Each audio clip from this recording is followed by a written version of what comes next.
Welcome to our first ever Remix Teachers podcast. I'm Paul. And I'm Cristina.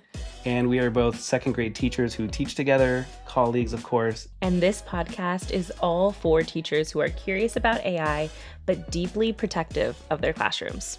In our last video, we introduced the AI Classroom Compass. And the AI Classroom Compass was simply a framework that we created to help us organize into categories the different ways we were using AI to bring more connection and heart to our students. And so we shared that, hoping that that might be something that you might find useful too. Yeah, and as we know, the landscape around us is constantly moving and changing. There's new tools, new resources, new conversations around AI. And so this is a space where we can do all of those things. things. All those tangs. Noah has this little thing where he goes like, tangs. No, it's this really cute audio recording of him when he was like 1.5. I got all those things. That's so cute. So if you've ever thought that you were interested in learning more about AI, or maybe you've used it in your personal life and you know that there's opportunities to bring it into your classroom, but maybe you don't have a lot of experience with technology in the classroom, or you're not sure how AI fits into what makes your classroom beautiful and run for the way you like it, this is going to be for you. Yeah, and all of those concerns are so valid, and many of them we have too, which is why we think this work is so important, and we're so passionate about sharing it with all of you. Each episode, we are going to bring you one piece of research or theory into the conversation, something that reflects how AI is showing up in education. And for today, we will be sharing with you a comment by Reddit user MightyEnan0 that talks about the transformative nature of technology. And as a little backstory, starting with the Renaissance period back in the 1400s and going all the way really into the 1800s, realism in painting was highly desired. So that's trying to paint what you're looking at as accurately as you possibly can. So think color matching, shadows, shading, realism. And it was seen as an intellectual and scientific achievement and as a way to capture a moment in time. Because remember, this was like before cameras could actually capture the world. So this was the closest way they could do it. During this time, realism was expected in formal training and artists were judged on technical mastery. So this is when the quote begins. So this is a comment from about 3 months ago in a Reddit thread. Okay. There's a famous essay by French film critic André Bazin that mentions the freeing of painting with the invention of the photograph. In his view, the ever-increasing reach for realism in paintings was ended when photography could literally capture the light of reality. And thus there was no longer a need for the best painters to be the ones that painted the most realistically. Instead, they were free, or perhaps differently worded, influenced monetarily to be more stylistic, expressive, and creative. End quote. Whoa, that feels so spot on to what teachers are experiencing with AI. That the piece about the freeing of the painters made me think of their skill. Like their skill was still there, but they had so much more autonomy to decide how they wanted their paintings to be shown or showcased, rather. Yeah, it was like totally just a new creative freedom because they always strove for this one style. And when all of a sudden something else could do it in a much better, more clear way, instantly, well, I think it actually took probably a few minutes to take a photo back then, but relatively compared to an actual painting, very little time. It is like a perfect parallel to what AI can do. So if I want to do a drawing of something, it might take me an hour, whereas AI can generate it in 4 or 5 seconds. It's so true. And our value does not come from how quickly we produce materials. It's about the intuition, the intentionality, the relationships, the timing of teaching. That's the artistry. That's what we bring. Absolutely. And I think with all this new generative AI that can create, written content, but also visual images and music and video, it's going to enable everybody to have access to some of these new skills that they wouldn't have had before. Yeah. So it'll be really interesting to see how people play with these new abilities by creating perhaps their own music or imagery, Yeah. or their own websites that they were not able to do before. Just like the painters who probably dove deeper into like painting emotion or the tone of the painting instead of just trying to capture every specific detail so that it could be as realistic as possible. Yeah, exactly. So it's like, instead of making something realistic that's not quite as good as the photo, I'm going to generate and create something totally unique and new to the world. Yeah. And new to you too. Like that's the exciting part is we are getting to learn just like the students learn every single day in our classrooms, so long as we're open to that idea. That's so true.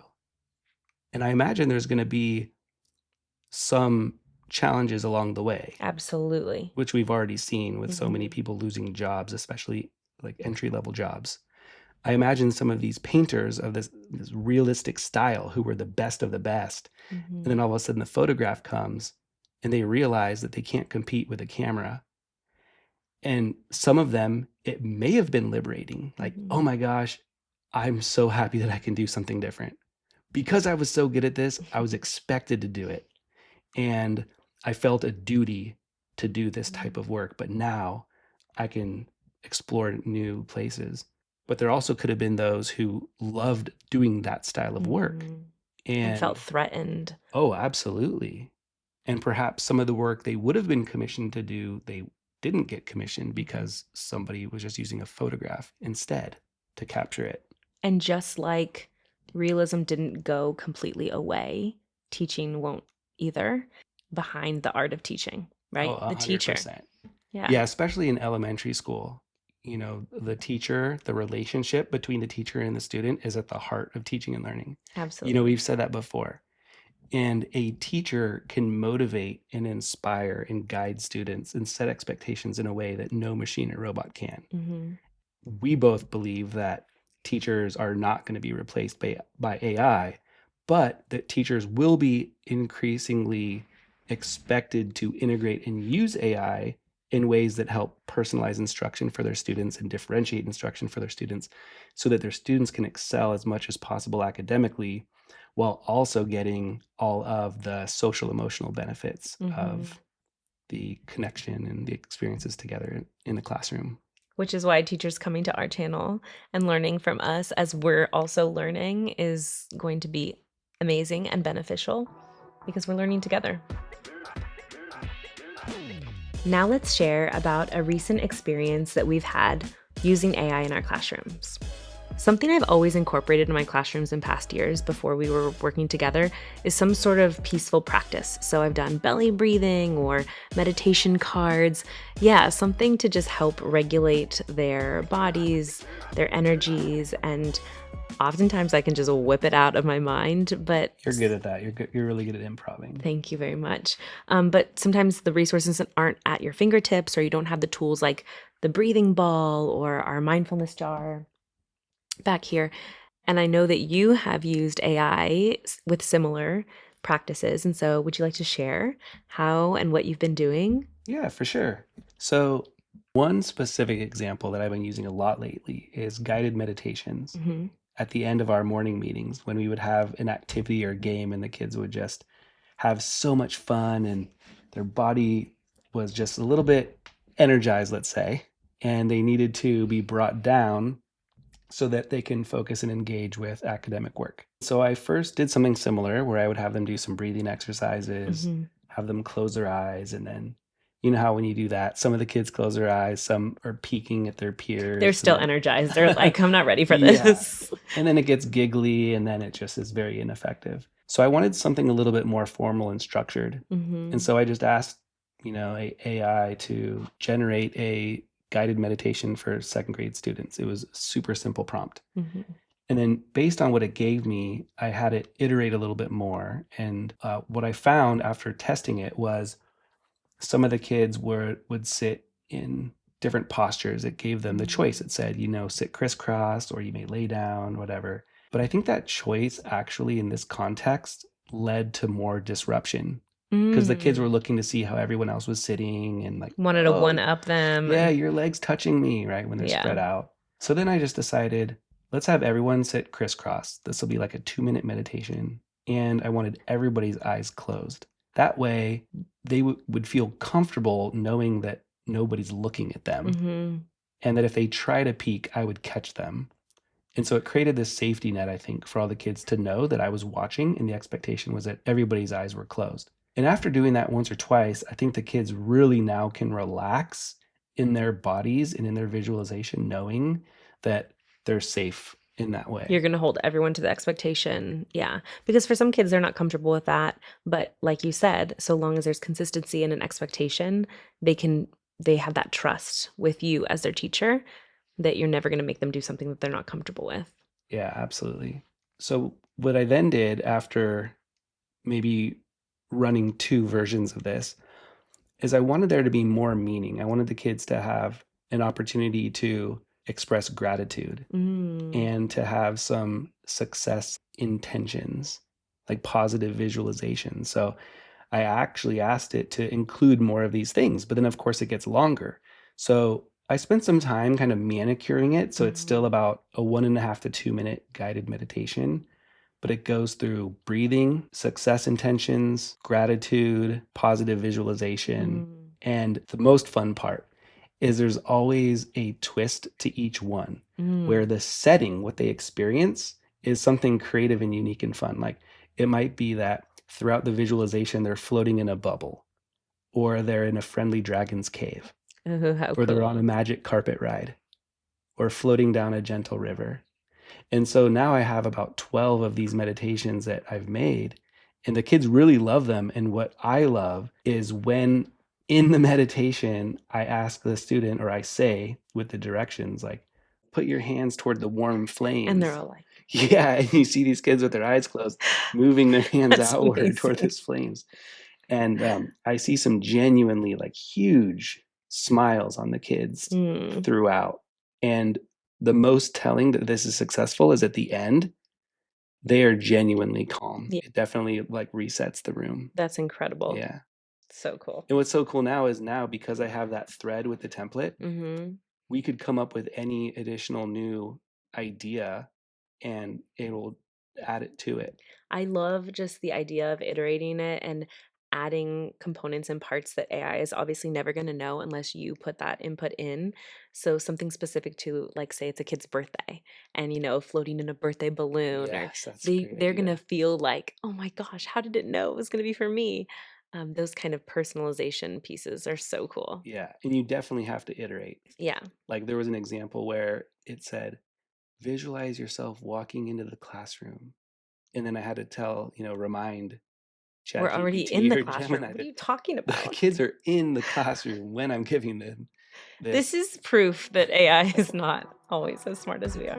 Yeah. All right, now it's time for a little behind the scenes. We're going to pull back the curtain a little bit because sometimes our colleagues and our family and friends are curious to know, how do we make this happen?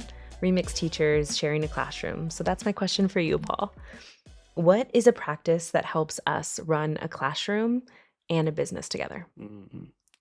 Well, beyond the obvious, which is being friends, having similar philosophy on teaching and learning, and great communication skills, it is the morning scrum. What is a morning scrum for people who don't know? My family definitely did not know. They were like, I've never heard that term before. So the morning scrum, we got this idea from Roya Platzis, and Shoutouts. she's awesome, business coach, leader. And the idea is that we get together every day and we share what we've been working on, what's going well, what we might need help on, what we're prioritizing, and then just sharing any important, relevant new information. And so each morning from roughly 7:45 to 8 or so, we'll call each other. Sometimes it's a video call, sometimes it's a phone call. We will start with whoever is in the classroom and we will share like what their plans are for the day, what happened the previous day. If we're in a transition day where somebody is taking over the classroom, then the other person who's at home will share things that happened the previous day that are noteworthy, whether there was a student conflict or they didn't get through some activity or some surprise happened. And it's a really fun way for both of us to stay connected and informed on what is happening in both worlds. Yeah, and stay accountable, because sometimes, like, I mean, there's so many tasks that teachers do on the daily, and it's so easy to just do it and forget about it.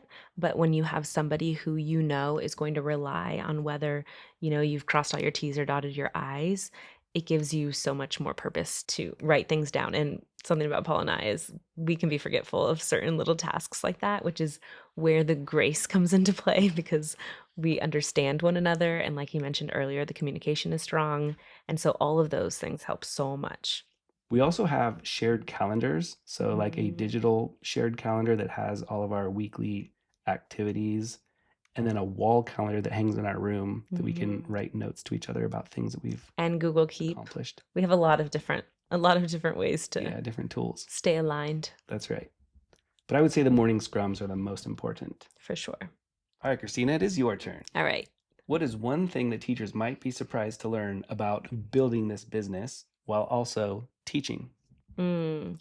I think the amount and level of work and intentionality that goes into it before anything is actually produced or put out for the public, like this video right now, there's so much learning and investing that Paul and I have both done to learn about different tools that make it easier for us to share information, research, like the video calls that Paul mentioned earlier. There's so much communication and planning. And honestly, a lot of it, shout out to Paul, because there's so much work that was done prior to the fun part of the filming and making videos and sharing everything we've learned. I think also the reality is because we're sharing a classroom on our off days, they're not really off days. We're obviously learning and building our business. And Remix Teachers isn't happening in place of teaching, it's because of the teaching. That's what we're motivated and inspired by Mm. because we're constantly wanting to share what's working, what isn't working with our current students that we have. And there's so much overlap. Yes, Like we learn skills that's for a the good point. business that we can then apply into the classroom. That has definitely been like an added bonus. Yeah, it's really fun. And it's so great because when you're, I'm not going to say like we're on the cutting edge, we're definitely interested in learning more about how to use AI in heart Mhm. centered ways in the classroom. So we are exposing ourselves to some thought leaders who have some really cool ideas. And then being able to take the best ones that we think will match our students, Mhm. try it out. And then when it works, being able to share with others is super, super fun Yeah. and not necessarily something we would be doing if we weren't also doing this business. Yeah. It's pretty unique, Pretty I'd unique. say. We're pretty unique. All right, time for the outro. Yeah. If this conversation, why do I always do this? It's like this. If this conversation has been helpful, You got it. You got it. Don't give me the giggles. if this conversation has been helpful for you in any way, we hope that you watch our other videos on YouTube and also consider signing up for our newsletter, which is free at remixteachers.com. Teaching has always evolved, but our values don't have to. Yeah, thank you so much for being here. We'll see you next time on the Remix Teachers podcast. Bye. Bye.